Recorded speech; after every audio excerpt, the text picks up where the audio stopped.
being here because I'm at an organization that, as I talked about yesterday, has really transformed my life in every single way and has inspired me and caused me to rechange everything from my diet to my relationship to the planet to other human beings to the priorities that I have for the rest of my life as a result of this cause. And I'm sitting next to the person who I regard as probably the singular most important journalistic influence on my career in journalism.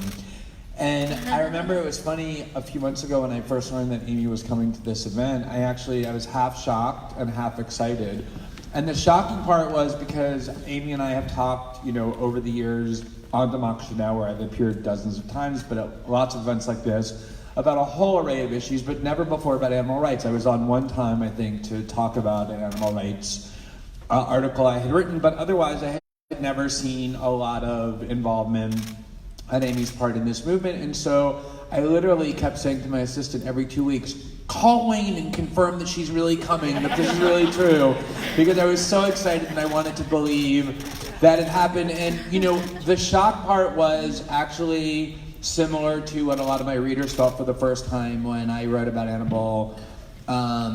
animal rights movement and how I got involved, because they viewed it as kind of an aberration from all the work that I had been doing, and I realized that that wasn't true. And I thought the same thing about Amy over the last couple of days, that it's actually not shocking at all that she's here. It's a complete natural extension of her work, and it reminded me of the first time that I'm pretty sure Amy and I ever met. I was thinking about this yesterday, and it really illustrates a lot of the principles that Amy just talked about. So I went to my first ever and my last ever Democratic National Convention in 2008 in Denver, which is when President Obama was nominated for the first time. And it was about 2 years after I had started writing about politics, and I remember I got there and I was so asphyxiated, all I wanted to do was run away. Everywhere you looked, it was like, oh my God, there's Mark Halperin, and there's Chuck Todd, and there's, Brian Williams, like all the actors who play the role of journalists on TV, and all we wanted to do was just run away. And the controversy at the time in which I had been most focused, like the thing that caused me to start writing about politics in the first place, was back in the Bush era. There was this huge controversy that George Bush and Dick Cheney got caught spying on American citizens without the warrants required by law.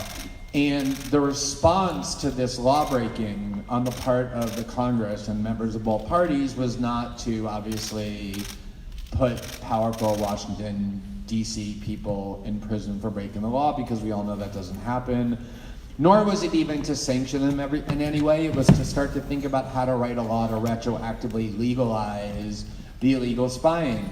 And when they started working on this law to retroactively legalize the illegal spying, Dick Cheney said that he wanted part of the law to include a clause that said that the telecoms, AT&T and all of the other giants, that had turned over their data, their customers' data, illegally to the government without subpoenas or court warrants, would just be immunized. Like the law would just say, they broke the law, but we're gonna just immunize them criminally and civilly. And I remember this is only about a year and a half after I began writing, so I was still in my naive state where I thought there were just certain things that were too overtly corrupt that they couldn't get away with, and I thought that, of course, like this wasn't really gonna ever happen. And not only did it end up happening, it was the Democrats in Congress, led by, in fact, Barack Obama, who had originally promised to block that law, who ended up voting for it, but also what at the time was called the Blue Dogs, which were these like centrist, corporatist Democrats. And I remember I went to the convention and there was like this booklet that they gave out about all the events that you could attend. And I was going down and I was reading them. And one of the events at night, it was called Cocktail Party, AT&T Thanks the Blue Dogs. And the thing that I remember about going to that convention, I got there, and I actually thought I was in the wrong city, because everywhere you looked, there was a logo, but not of the Democratic Party, but of AT&T, which was the primary sponsor of the Democratic National Committee, and all the swag you got had like a huge AT&T logo with like a tiny little Democratic National Party logo at the bottom, which metaphorically was totally appropriate. And that too, I remember finding it shocking that they would just be so open about the fact that AT&T was going to thank the Blue Dogs for this immunity, that they had got caught breaking the law, and they passed a law that had no purpose other than to say that the telecom giants would pay no price. And so I went with Jane Hampshire, who at the time was an independent blogger, and we wanted to just go and find out what was going on at this event, who was going there, what they were going for, and we assumed there was going to be a massive media presence because it was just so shocking how blatantly corrupt and sleazy it was. And I got there, and there wasn't a single media figure there other than Amy Goodman standing there with her camera person. And we tried and accosted every person going in saying, who are you? Why are you here? Like, why are you a member of Congress being thanked by AT&T? What is it that you did that deserves their gratitude? Or saying to the AT&T lobbyists, why are you thanking these Blue Dogs? Not one person would talk to us because they wanted to hide what they were doing. They wanted to engage in their corruption in the dark. And that really taught me two things. One, that the only way that evil gets away with continuing to be sustained is by hiding itself and not allowing it to be seen by the public, as Amy just said. And that the other is that the only reason journalism exists, real journalism exists, is, for me, it only really has one simple purpose, which is to shine a light on what powerful factions are doing in the dark that is wrong and that is evil. And Amy Goodman taught me that, like, not just that night, but over the last 10 years, and that has really been a driving force in my journalism. So when you say, why did I get into animal rights activism? I have a lot of the obvious answers. I've always loved dogs. I've increasingly become more in tune with other kinds of animals, with the complexities of their being, with how sentient they are, with how evil the suffering it is that is imposed on them. But ultimately what I ended up realizing is that all of the work I had been doing on privacy, on surveillance, on anti-war activism, on imperialism, on climate, on corporate corruption in DC is actually incomplete without including this cause in it. You can't really separate them. They're not explicable for me. So I really, now, I did, I think, begin thinking about it in that way, like, oh, I've now added another cause to my list of causes to which I want to devote myself, which is animal rights.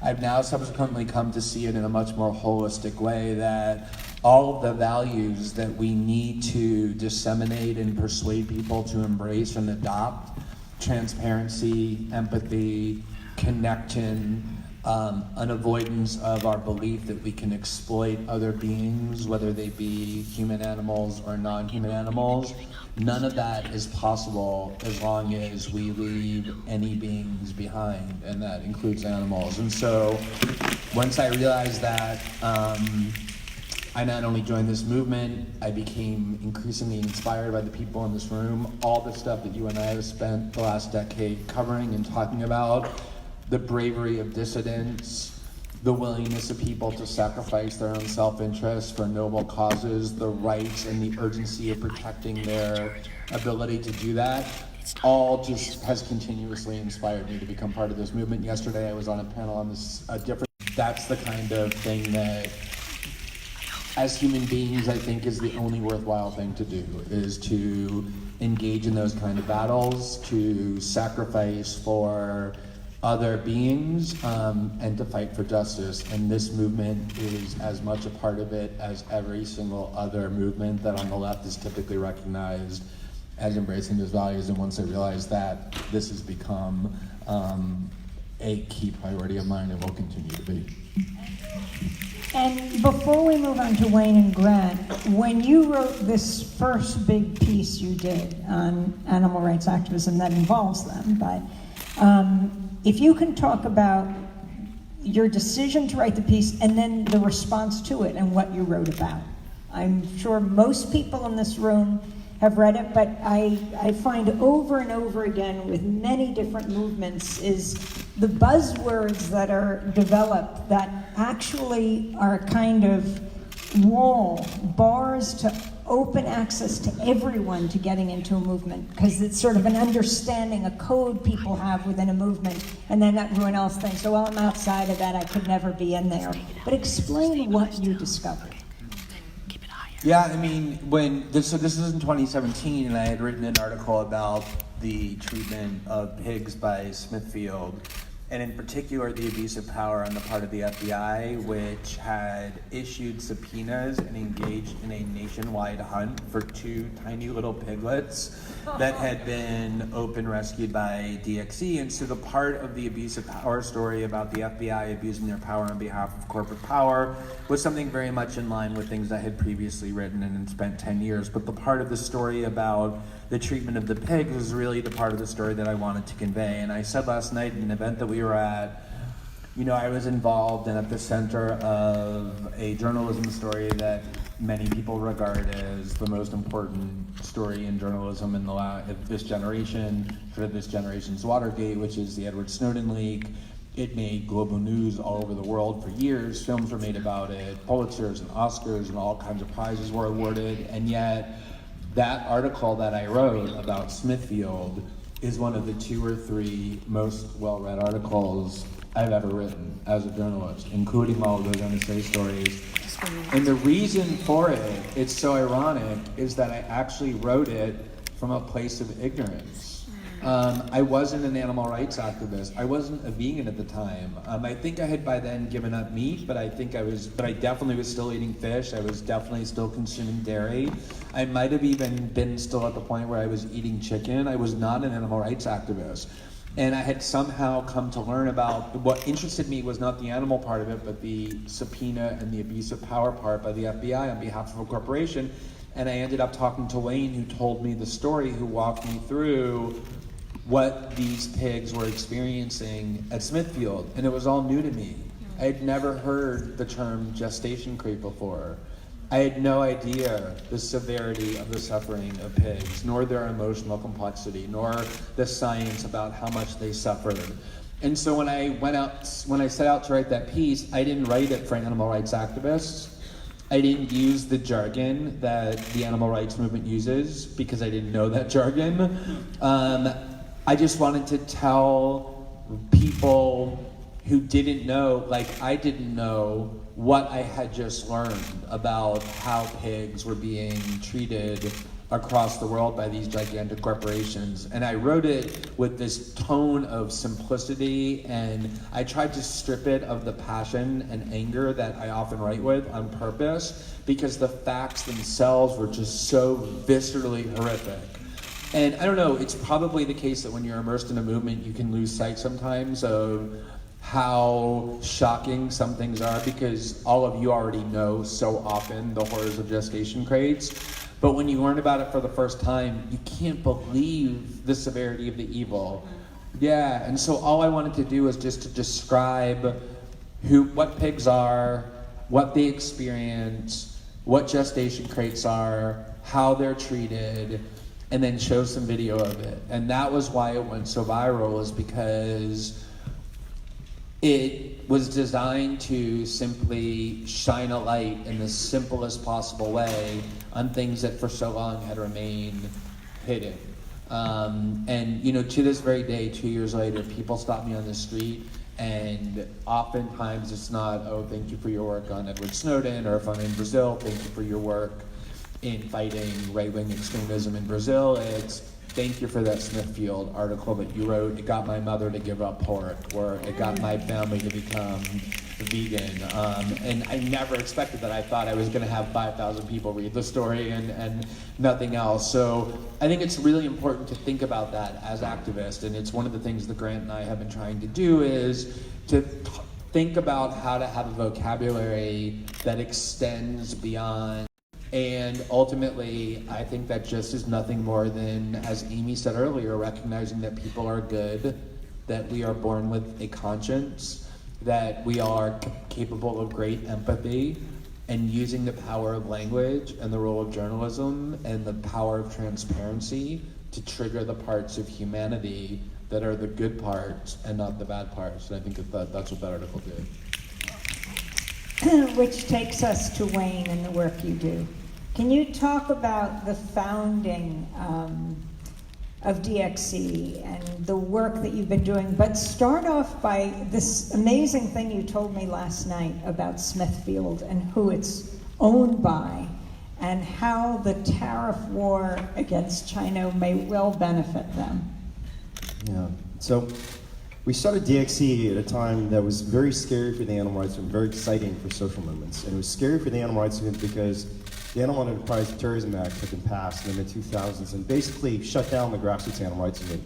Good friends of mine had spent anywhere from 2 to 5 years in prison. One of my best friends in the world, someone Glenn knows, Lauren Gazzola, had just gotten out of prison in the late 2000s, early 2010, 2011. But it was a time of social movements. Occupy Wall Street had changed the world, had changed the United States of America. The Arab Spring had just erupted. And we're seeing all these powerful social movements mobilize millions of people across the world and bring down powerful institutions, change these powerful institutions that, in many cases, we thought they were impossible to change in the case of the Arab Spring. But the grassroots animal rights movement was non-existent, and we wanted to do something different. And at the time that DXC was founded, a lot of the traditional nonprofit organizations were very scared to do investigations because not only the ATA, but these ag-gag laws have been passed across the nation. In fact, all the big states where investigations were happening, including Utah, the state authorities who were getting millions of dollars in donations from companies like Smithfield were passing these laws that were criminalizing the very activism that was challenging the industry. And explain what the ag-gag laws And the ag-gag laws were these laws that criminalized the mere act of taking a photograph and publishing it to the world. And one of the most insidious things about these ag-gag laws is, well, first of all, they're clearly a violation of not just our concern for animals, but the First Amendment. And many of these have subsequently been struck down. But even the way they were characterized by the industry would go to the authorities and say, oh, the problem here is the activists are endangering the food supply.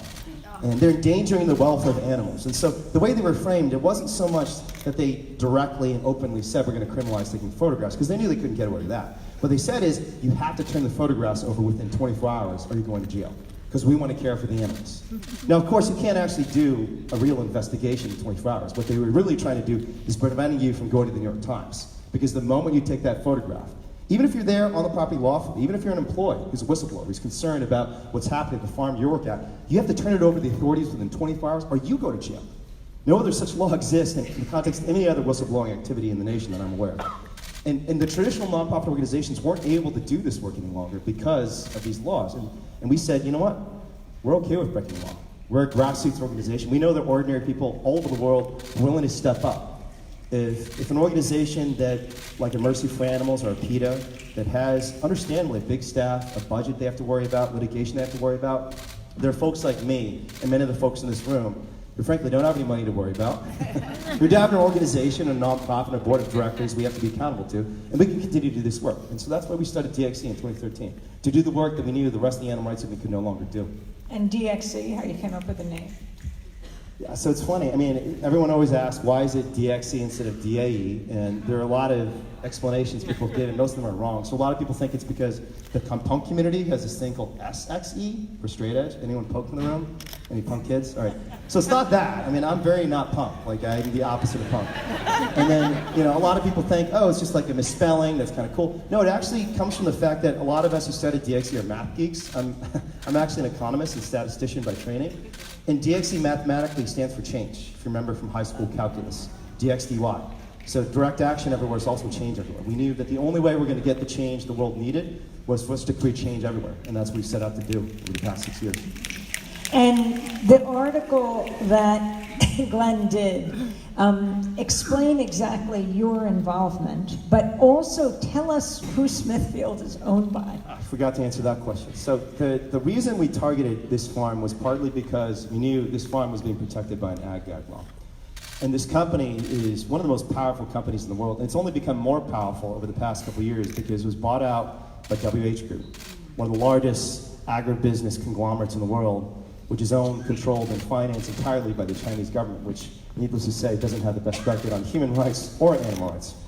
And partly because Smithfield had accumulated so much power, and partly because these ag-gag laws have been passed across the nation, and Smithfield had gone after, frankly, not just animal rights activists in litigation, but even their own workers. You know, they've been suing, in some cases even beating up their own workers, and their plant in Tar Heel, the largest slaughterhouse in the nation.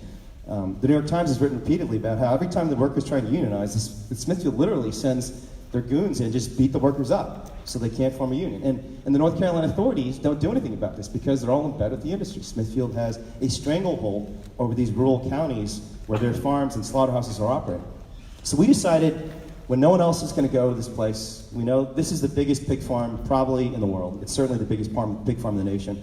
It's colloquially been referred to as the Death Star by animal rights activists for the past few decades, because if you see this even on a map, I mean, it's in this place that's completely barren and desolate. Like, you even just look at the GPS satellite, it looks like a place that's just dead, because it's a desert. And they built that farm in a desert for good reason, because they didn't want it anywhere where people could actually see the scale and the severity of the suffering and the environmental devastation.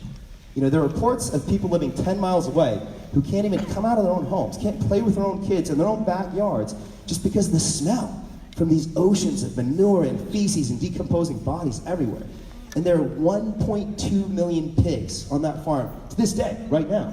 And no one was going to find out what was actually happening on that site. So we decided there's an ag-gag law, no one else is able to do this. This is the biggest pig farm in the world, controlled by a corporation we knew is engaged in human rights abuses, environmental abuses, and certainly probably animal rights abuses. Smithfield at the time was making a big shift in 2016, 2017. They had made all these promises to the world about how they're changing things dramatically. Their new motto was good food responsibly raised. They claimed to the world we're banning gestation crates.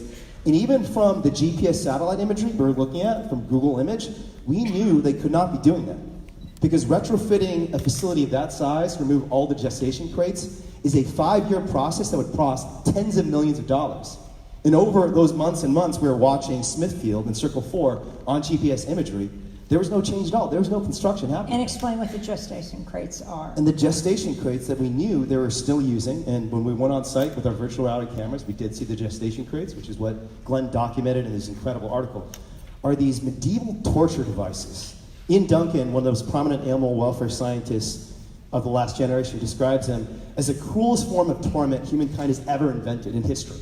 Right? But they're these metal tombs, 2 foot by 6 feet, that confine a mother pig so that she cannot even stand up or turn around. And the reason they need these gestation crates is if you're trying to pack 1.2 million pigs in a very small amount of space, if you don't want to pay the amount of money to have land and water and space and sunlight for all these animals who otherwise want these things, the only way you're going to confine them in that small amount of space is to cage them so they can't even turn their heads. So these mother pigs live years and years and years, over and over again, being forcibly impregnated, trapped in a metal tomb, never stepping outside, never even stepping out of the small pen they live in. And these are 600-pound animals who live in 12 square feet of space their entire lives. And the pigs, the piglets you found and you took? Yeah, and one of the other things you'll see, and I know Grant's talked about this, you've certainly showed some of these images in your piece, is accompanying the factory farms is the lagoons and the dumpsters, where because these animals are not being treated as animals, they're treated as commodities, as things, as pieces of garbage. And when one of them breaks down, they just throw them away. You will see just piles and piles of disposed living creatures. And there are literally tens of millions of baby pigs who, because they're too weak or too small, any pig that is 20% smaller than the other pigs, I mean, some of us are smaller. I'm not the tallest guy in the world. I'm about 5'8". I'm smaller than the average human being in the United States of America. I'm still alive. But if you're a small pig in a factory farm at Smithfield, you're 20% smaller, they grab you by your hind legs when you're 2 weeks old, they lift you up in the air, and they smash your head against the concrete over and over again. This is industry standard. There are even certifications for how to properly crush a baby pig's skull at 2 weeks of age, right in front of her mother who's screaming, right in front of her siblings who are also screaming in terror because they know one of their siblings is dying right in front of their eyes. And all these baby pigs, and this is an industry standard, and industry statistics show about 18% of baby pigs die before they even get out of the nursery because they're too small, too sick, they're just not worth feeding anymore. They all end up in landfills, and so you'll see these piles of dead animals outside. And if you fly a drone over, you can see all these animals piled up in landfills, and some of them even end up in the lagoons, because when they wash away the feces and manure, some of the smallest piglets will get washed into the grates and end up in this ocean of waste. And you'll see them floating in these lagoons of death and waste and disease. And it's sickening imagery that the people need to see. and you got some of these piglets. We got some of these piglets, and what we did was we found a baby named Lily who Glenn featured, another named Lizzie. And Lily was a piglet who was about 2 to 3 pounds at 3 weeks of age. They're supposed to be 15 pounds, so she was suffering from severe starvation. You know, you could see her ribs. They have distended bellies because they have parasites, so like starving children, if you see in images from South Asia and Sub-Saharan Africa, children who are starving will often have these big distended bellies from all the parasites in their bellies. And she had a distended belly, so she looked round, but she was starving to death. And she had this infected wound on her leg that was swollen up the size of a golf ball. I mean, she couldn't walk on one of her legs. She was kind of dragging herself around on the ground of this farrowing crate with her mother unable to support her, unable to move and position her body in a way that would allow this poor baby to nurse. So she was starving to death very slowly. And she was going to be one of these tens of millions of baby pigs who's crushed. Frankly, the crushing of their skulls is probably a mercy if the alternative is to slowly starve to death while you're languishing on the floor of a gestation crate. We knew she had no economic value. We knew that this animal was facing a medical emergency. And frankly, when we got her out, I mean, Andrew and Paul and Sam could tell you, we all thought she was going to die. We thought what we were doing wasn't necessarily rescuing her. We didn't think we were going to tell her story. We thought, we're just going to take her out and give her a peaceful death, because we just couldn't bear. I mean, honestly, even just thinking about it now, it was really hard seeing her there. And we weren't planning necessarily to take 2 out that day. We thought, Lizzie is the healthier one. We hope she'll get out. But we saw Lily there, and we just couldn't leave her there. And so we took her out. We took her to the vet. She slept on my chest for 2 nights, and I thought she was going to die all those 48 hours. And she made it out, and she's still alive today. Very quickly, you brought them, talk about the facilities, the sanctuaries that you brought them to, and where the FBI came into this. Yeah, we never tell the sanctuaries we work with where the animals we rescued come from, for good reason, because we know the animal rights movement has been caricatured as terrorism. I mean, people who are just heartbroken about the suffering of animals, who are having nightmares about the horrors that are happening to these poor creatures, just like our dogs, who just want to give these animals some veterinary care, are being treated like terrorists. And so we never tell the sanctuaries what's happening with the animal. We just say, we build a relationship, we say, can you take this animal, this one animal? And that's what some folks stepped up to do. And we're not even saying to this day where these animals went. But there were 2 sanctuaries, Chain Farm Animal Sanctuary in Utah, another called Love and Arms in Colorado, who happened to get some baby piglets around the same time. And the FBI found out they were posting about on social media about these baby piglets they had rescued. And look at this poor piglet who can't walk, and she's getting better. These cute videos that you're talking about that we all see about dogs and cats on social media, it was just a pig, a little piglet instead of a puppy. And the FBI saw those videos, put 2 and 2 together, and decided they were going to come up to the sanctuaries too. And so this old woman, Fei Ching, who's retired, she spent her entire life, most of her years she spent rescuing cats. She's never been in trouble with the law. She's in a conservative state. She has no interest in activism. There's no background in social movements. All she's done her entire life is try to help suffering animals. She gets, I think it was 4 FBI SUVs, fully armed in riot gear. You know, they have their bulletproof vests, they've got their rifles. Coming to her house, intimidating her and her husband. They followed their volunteers home and harassed her volunteers, so she lost all of her volunteers. She lost a lot of her donors. Her sanctuary was almost shut down because of this raid. All to chase down these 2 baby pigs who they said were evidence of animal enterprise terrorism on the part of Wayne and DXC. And they tried to get their DNA. They tried to get their DNA, and they did get the DNA of 2 piglets who they say are Lily and Lizzie. And they had to do that by, I mean, it's awful. And one of the most interesting things about this story is that from what everything that I've heard, even the FBI agents themselves were horrified by what they were forced to do. But when the agents showed up, what they did was they saw these baby pigs. By this point, they're like 30 pounds. And they're being told by their powers, their bosses, you've got to get these animals' DNA. Smithfield wants to prove these are the pigs. And these are not professionals. They have no idea what to do with baby pigs. So they grab this farm vet. And the farm vets, you know, anyone who's been to vet school knows that the farm vets are embedded with the industry. They're paid for by the industry. They don't care about the welfare of the animals at all.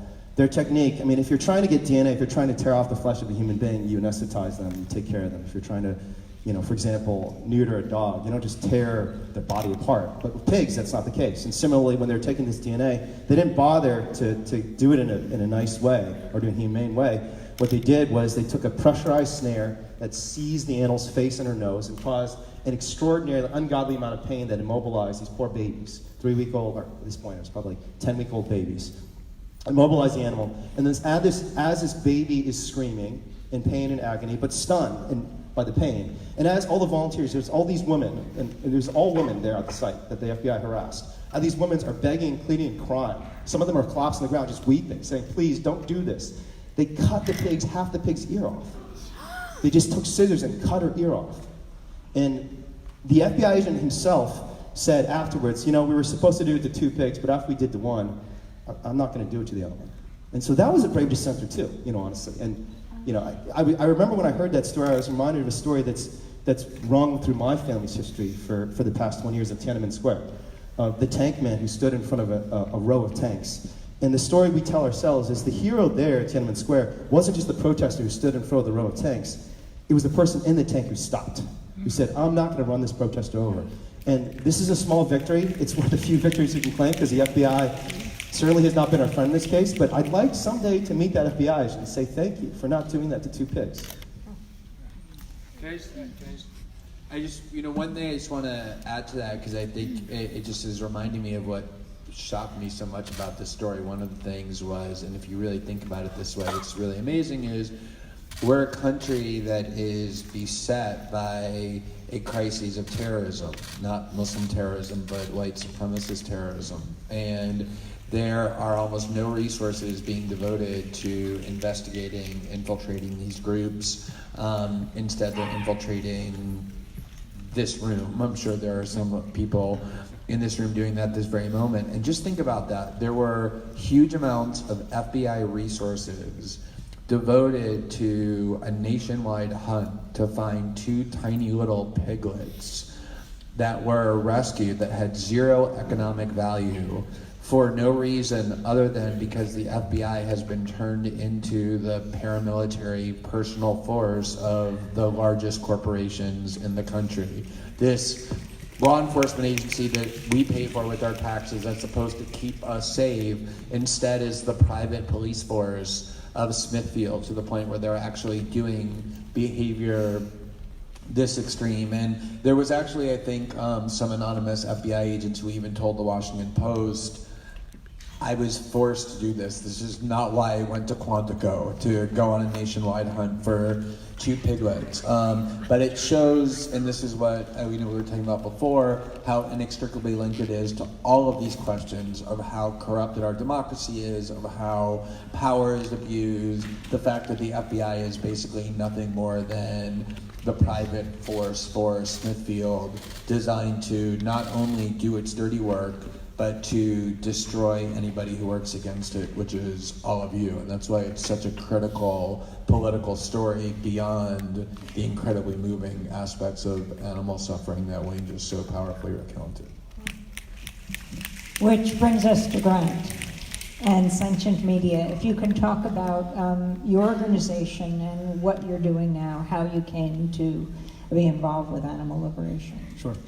So, I'm not somebody who has been an activist for a long time. I stopped eating meat as a child, so it's been 23 years. But it was something that I was doing for the animals and for myself. It wasn't something that I was broadcasting to the world. Even though when I was younger, I grew up in a wooded area, and I would go outside with signs as a child and curse out the hunters that would come during hunting season. But that was my experience as an activist, as like a child. And I just remained somebody who quietly to himself avoided animal products. Then, many years go by, I traveled the world. I spent a lot of time living abroad. I still live abroad. I live in Brazil, just like Glenn. And I was working as a freelance writer for many years, ghostwriting content for whoever wanted it. And over these years, I learned a lot about Google, to the point where I was able to figure out things that most companies and organizations don't know about ranking content. And it got to the point where I started working, and still do work with the most well-known digital marketing consultant in the world. And I started a business with him in Brazil with 60 people, consulting for companies, helping companies make more money. And I started researching a lot more about animal rights, and a lot of it had to do with Glenn and his writing at the Intercept. And I saw an opportunity to be an activist in the way that I wanted to be an activist, because I'm not very, I'm not big into parties. I'm not big into, I went to the march yesterday and it was really cool, but I'm not the kind of person who's screaming and holding signs. It's just, everybody has their role, and I love that. But for me, I'm just I'm quiet. I'm not, there to scream, but I support the effort, of course, and respect everyone who does. But I saw an opportunity to take my experience with search engine optimization and the nerdy stuff that we do with content online. And I actually originally pitched an idea to Glenn, not to implement at the Intercept because it didn't have anything to do with the Intercept, but it was just an idea to create content and to rank with very educational content for specific keywords related to everything in the animal rights movement. And he thought it was a great idea. We were at his house. He connected me with one of his buddies who's actually here today, Leighton. Leighton then connected me to a guy named Miko, who is right there with the camera pointed at my face. And Miko worked for Google. So we already hit it off. We were both like nerding it up with our conversation about animals and about Google. And we decided to join forces and figure out ways to deliver content to people who are curious to learn more on their own. And that was, to me, what was a really important factor, is that, like, as an example that I always use is last year in the Carolinas, there was a hurricane and pig manure was sprayed all over the place. And so like most people do, like, what do you do when you have a question, you want to learn something? You pull out your phone, you go into Google. And so when I was researching that, I wasn't finding, some central hub of information about, pig manure or pig farms or, I just wanted some more information. It just like clicked in my head. I'm like, all right, well, we need to create content in a way that will rank. Because there's a lot of information out there, and there's a lot of great information, and there's organizations across the board that do rank for specific search queries, like PETA and the Humane Society and Mercy for Animals. They do rank, but the results were scattered because they weren't designed to rank. They were just there because there wasn't a lot of competition created by people that understand the algorithms. So we started doing that as kind of like a reverse engineering of the process of becoming a source for larger media companies.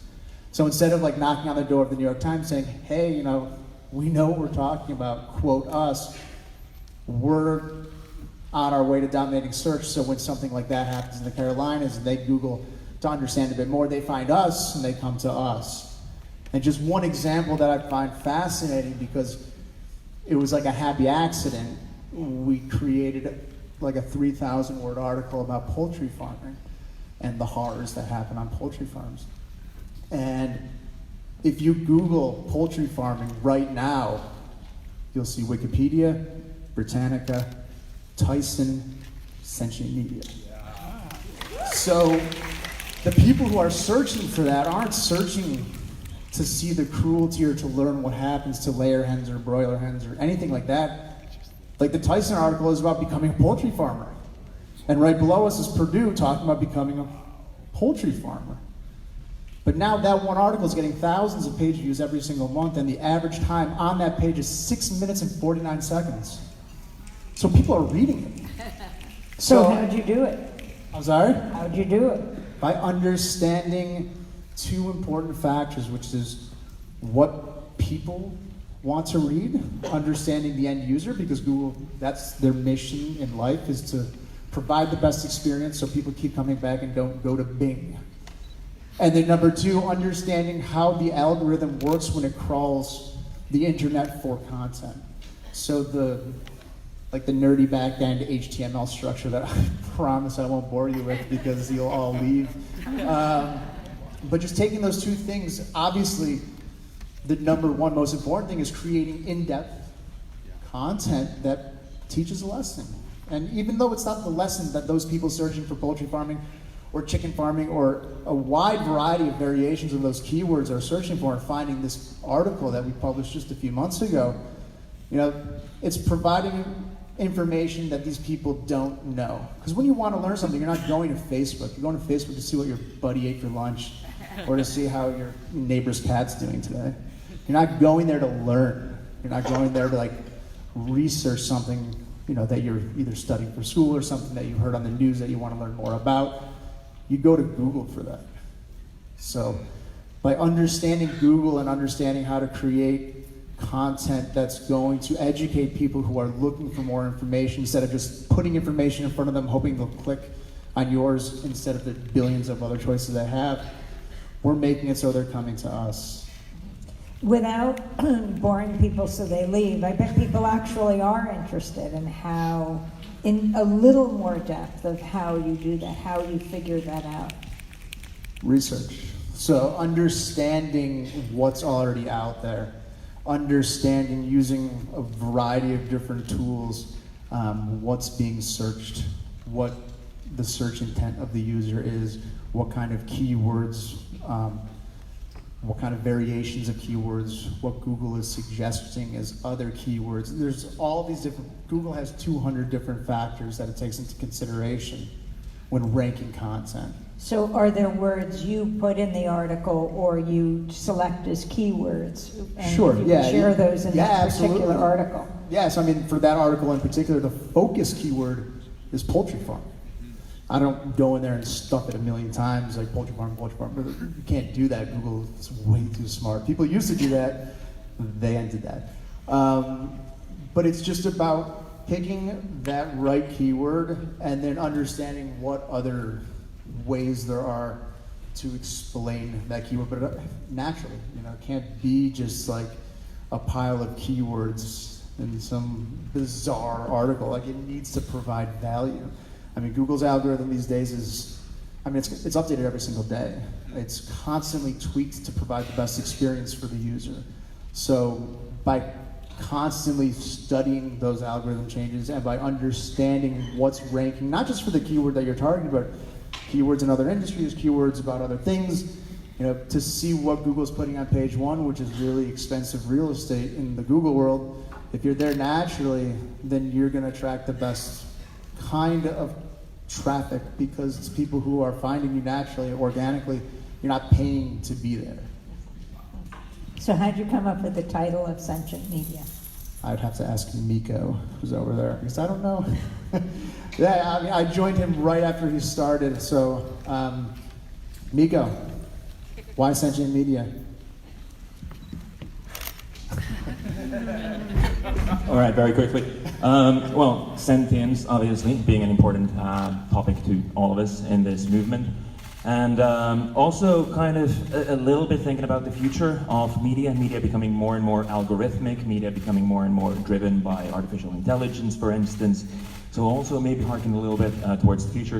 And it's also been a very good pun for a lot of people working in media who were like, oh, sentient media. Yeah, I'd hope that was true. Thank you, Miko.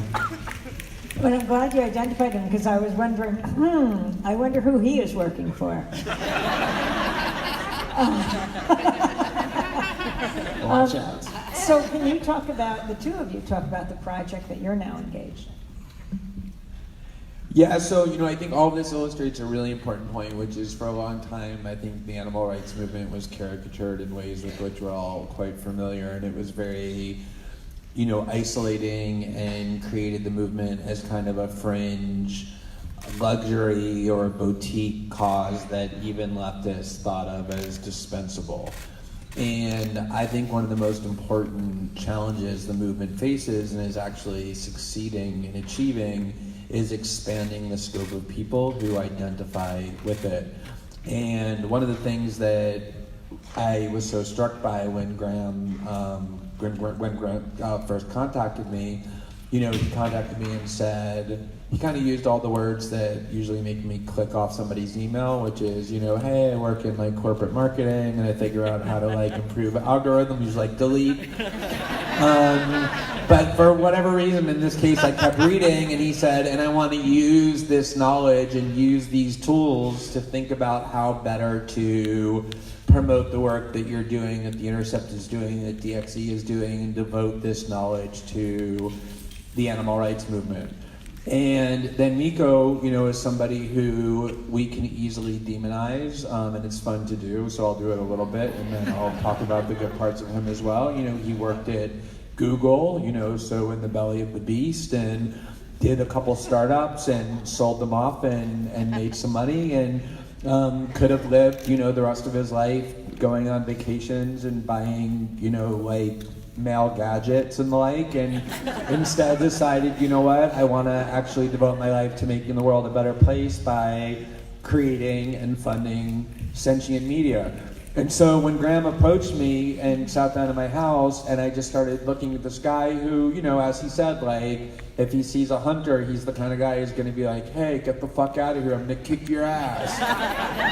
He's like this straight white guy working in the corporate world. I was like, that's perfect, right? I think you called me broy when we first met. Yeah, really broy, exactly. What about me? Am I really wrong? No, you're more nerdy. You're more nerdy, as you correctly I'm gonna own it. I'm a nerd. But that was the appeal to me. Was that the whole project deviates in so many ways from that old caricature. It's funded by and backed by somebody who comes out of Silicon Valley. The conversations that he has, the way that Grant communicates is very empathetic. He's an extremely empathetic person, capable of expressing himself in a way that just exudes connectivity.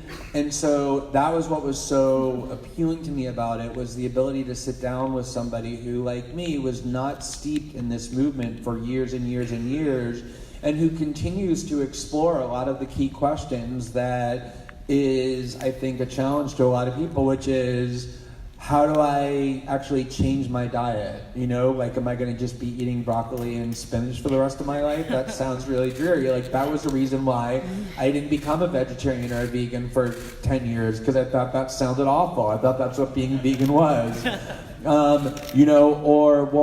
Do we really believe that animal life is the equivalent of human life, to the point where if you presented somebody with the choice of saying you have to either kill a random baby or kill a random goat, are you really going to just throw up your hands and say, I'm indifferent to that moral quandary, or are you going to actually say, no, I actually value human life more? So being able to explore these questions in just a very kind of authentic and genuine way, stripped of jargon, stripped of the kind of caricatures of animal rights activism that I think have sometimes impeded the movement, that are largely imposed upon and created by the enemies of the movement that aren't actually real, is really important. I mean, one of the things we tried to do at the Intercept was highlight the extraordinary diversity that DXE is composed of, led by somebody who is Asian and filled with people who are Hindu and Muslim and from every conceivable background, breaking down these stereotypes, breaking down these caricatures, and making it clear that there's no way to have meaningful left-wing politics, or any kind of politics, without this movement being at the center of it. And I'll just leave two quick anecdotes to it, which is yesterday, just by unhappy coincidence, I'm not here for this reason, I'm here for this conference, but by miserable coincidence, it just so happened that in the same city that we are were 8 Democratic presidential candidates all convened for the Move On conference. In order to torture ourselves, we decided to go and just spend a little time listening to them. And afterwards, we met with Congressman Ro Khanna, who's the congressman for, I guess, this district, and has become quite an impressive member of Congress, using that very low bar.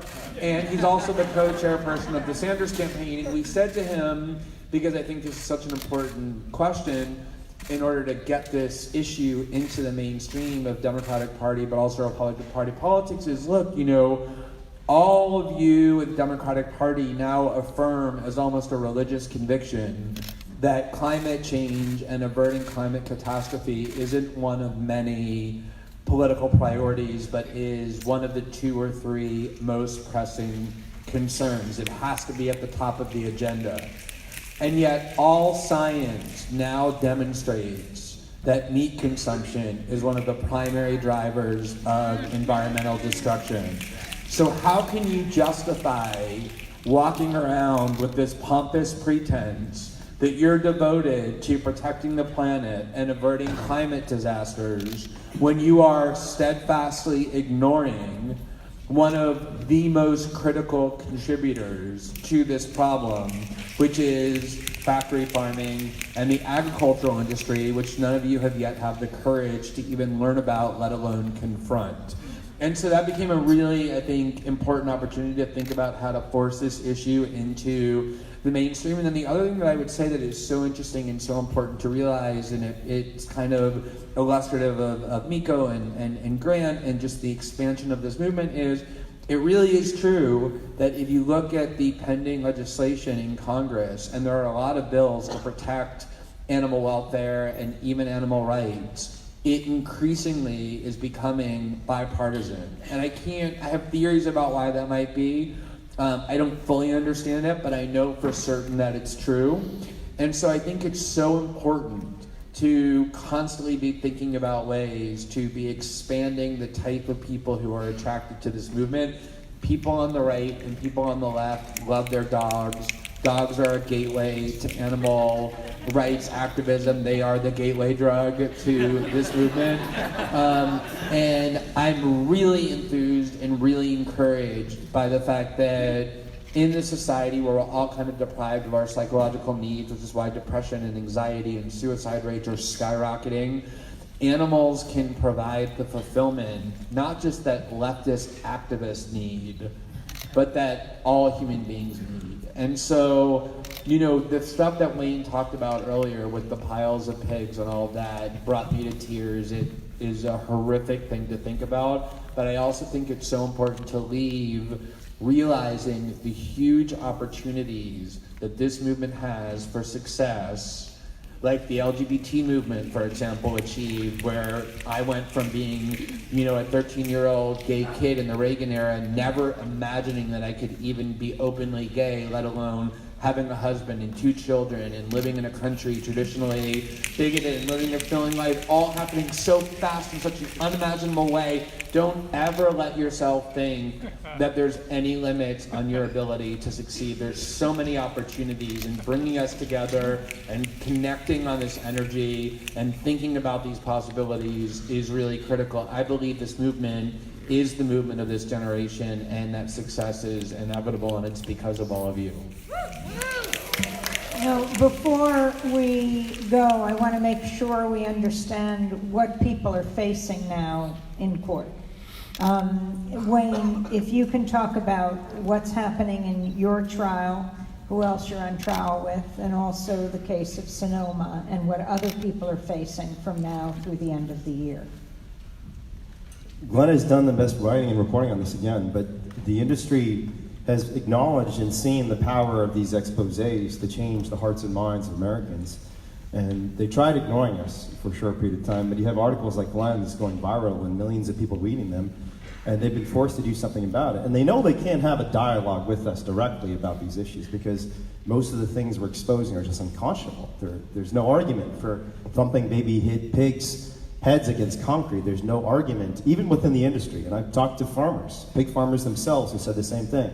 I don't like humping. Just a couple weeks ago, I was here with a pig farmer from Smithfield who said every time Smithfield came in and said, "You got to do the thumping again today," I hated that day. I hated that day. I came home, I was upset, I was stressed, I was depressed. I did not like doing it. I did everything I could to avoid it. Right? They know they can't defend this, so what they have to do is silence it. And the way they're trying to silence it is use the connections they have with politicians, with legal authorities across the state of Utah, across the state of California, sadly, to try and put the people who are exposing these abuses into prison. So in the same case where we exposed corporate fraud by Smithfield, criminal animal cruelty, ungodly abuse to baby animals who were going to be thrown into a landfill, Paul, myself, and 3 other activists, and another woman, Diane, related to an investigation separate from Smithfield, also in Utah, faced multiple felony charges that could have led us, and could still lead us, to be in prison for up to 60 years, cumulatively. And the charges that were brought against us are charges like racketeering. There's a statute on the books in Utah that was passed to go after organized crime syndicates. And this is a statute that is an incredibly powerful tool for the government to destroy not just individual people, but entire communities and organizations under the theory that we need to have this power, racketeering, to not just take down one individual criminal, but an entire criminal conglomerate. And what we've tried to do with the public of Utah, and what we tried to tell the government is, the real criminal syndicate here is factory farming. It's not us. We've been transparent in every single thing we do. We've tried to act as good citizens of this country, reporting the cruelty we found. trying to work within the system to get the authorities to address the cruelties that exist, but instead they've come after us. And that initial charge in the Smithfield case that Glenn initially wrote about has now expanded because other corporations, including Purdue, Costco, Whole Foods, some of the biggest names in food and retail and animal agriculture, are thinking that this is a strategy that will work. They think that by crushing us, by intimidating us, by prosecuting us, they will silence us. And the test for us is that going to happen? Over the last year, we've seen something pretty amazing happen, which is despite the fact that from 1 year ago, there were 6 people who were charged with felonies. Now, in the past year, there are dozens of people who have been arrested and charged with felonies, not just in the United States, but in Australia, in France, in Belgium, in Spain, in Mexico. There are people doing this all over the world and getting arrested for it. In Canada, Dan's right here, a former police officer, several other people in this room who are facing charges in Vancouver for walking a pig farm non-violently and just taking pictures. And so what we've seen is the test the movement faced over the past year has been met. And more people, instead of being spared, are standing out and speaking out and fighting even harder in the face of these charges. And that's a beautiful thing to see. How many years do you face? Well, I've got 15 felonies across 4 cases and then 2 civil lawsuits. I'm not worried about the civil lawsuits because I have no money left, so they can't really get any money from me. But I guess they could issue an injunction against me, in which case the worst case is I just go back to jail. But yeah, I mean, cumulatively across these 15 felonies, we're talking about, I think it's well over 100 years. If I had to serve all these sentences sequentially. And if I lose them. But, you know, I don't expect to lose. I mean, I think I could lose 1 or 2 of them, but I think in this flagship case in California, we have some of the best lawyers in the state of California. Chris Andrian, the guy who represented Jerry Garcia, Isaac Schweiger, who's a famous civil rights attorney, representing us free of charge, and they're telling us there's no way in hell a California jury's going to send you to prison for trying to give food and water to stuff like that. And this court case will be a test of whether their prediction comes true. And what are you able to learn in discovery? That's what the other side risks. Gosh, I mean, it's so amazing and beautiful. And, you know, only a lawyer, Glenn, can understand this, right? And the nice thing, one of the nice things about being in a court case is you're entitled to the other side's documents. You could subpoena them. You could say, we get to see what you've been saying to yourselves. And the things we're seeing are beyond disturbing. We're seeing things like the FBI internally talking about not the property destruction or theft, but the social and political agenda of these activists. Learning that the FBI agents have been following DXC activists across the entire nation, Milwaukee, New York, California, San Diego, Los Angeles. They're tracking us across the nation. A completely non-violent group of peaceful activists who had not been convicted of any crime prior to the Smithfield investigation. We now have FBI agents visiting our potlucks across the entire nation. Right? But we didn't know this until this discovery came out. We didn't know that the FBI's main concern, if you look at their prosecutorial reports and the information, all their internal documents, they don't talk about the stealing of the pigs or even biosecurity. When they say things to the media, they're talking about biosecurity, but their internal documents all talk about the New York Times article. They talk about the VR video footage that we published. They talk about so-called defamation of Costco and Smithfield. And again, they haven't done any review. They have no substantive basis for saying we defamed Smithfield. And even if we did defame Smithfield, it's not their job to stop defamation of Smithfield. It's their job to enforce the criminal laws. Smithfield can sue us if they think they were defamed, right? But that's kind of what's happened. And this is all happening because Smithfield donates millions of dollars to primarily the Republican Party across the nation, and in particular the Republican Attorney General's Association. And Glenn was actually the person who actually uncovered a lot of these documents showing even the specific prosecutors in Utah are on Smithfield's payroll. They're literally getting funds and their side jobs from Smithfield Foods. Glenn? Yeah, actually, a lot of that work was, we have, you know, some of the best investigative reporters at the Intercept who trace money, and one of them is Lee Fang, who's a reporter who's from the Bay Area. A lot of you probably know his work. And I worked with him on that story, and he's seen everything. I mean, he's been investigating, you know, corrupt money in Washington forever, so there's almost nothing that you can do to shock Lee. And he came to me and said, this is beyond anything I've seen. The very prosecutors who were prosecuting the DXC activists for this one particular rescue, it was at a turkey farm, correct? Were part-time prosecutors who also were private lawyers, and in their private law work, their clients were Smithfield and other members of the industry who they were getting paid directly by at the same time that they were prosecuting activists who were bringing to light the abuses of their own clients. So merging what was supposed to be their public prosecutorial power with their private profiteering. The more serious case, the one that was involving Smithfield in Utah, was brought by the Utah Attorney General, and the Utah Attorney General was essentially elected by virtue of huge amounts of money from the agricultural industry funneled through the Republican Attorney General Fund. So they're essentially nothing but dependent on and servants of the very industry who you're all working against. So, you know, all the stuff that we talk about in general in our politics, about how money drives everything, about how politics is corrupted by corporate wealth, that is absolutely at the heart of everything we're talking about. But you know, the point that I made last year is the point that I really want to leave you with, which is this. If you were still a fringe movement that was not a threat because you were a fringe and isolated movement, nobody would care about you. Nobody would care about prosecuting you. Nobody would care about enacting laws in order to defame you and turn you into terrorists. The reason why they're becoming increasingly aggressive is because your work is becoming increasingly effective. Wow. And that's the critical message to leave here. Look at those attacks as a testament to the ongoing threat that you're posing. It's the proof that you're winning.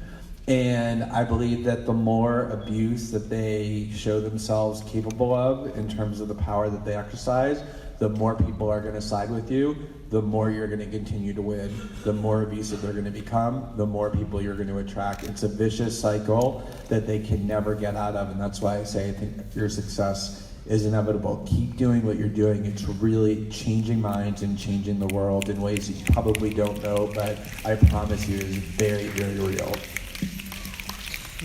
Thank you all very much. Thank you. Right, and let's thank Amy Goodman for that amazing keynote presentation, huh? Amazing. So folks, we are going to have lunch next, which is at Anna Head Hall.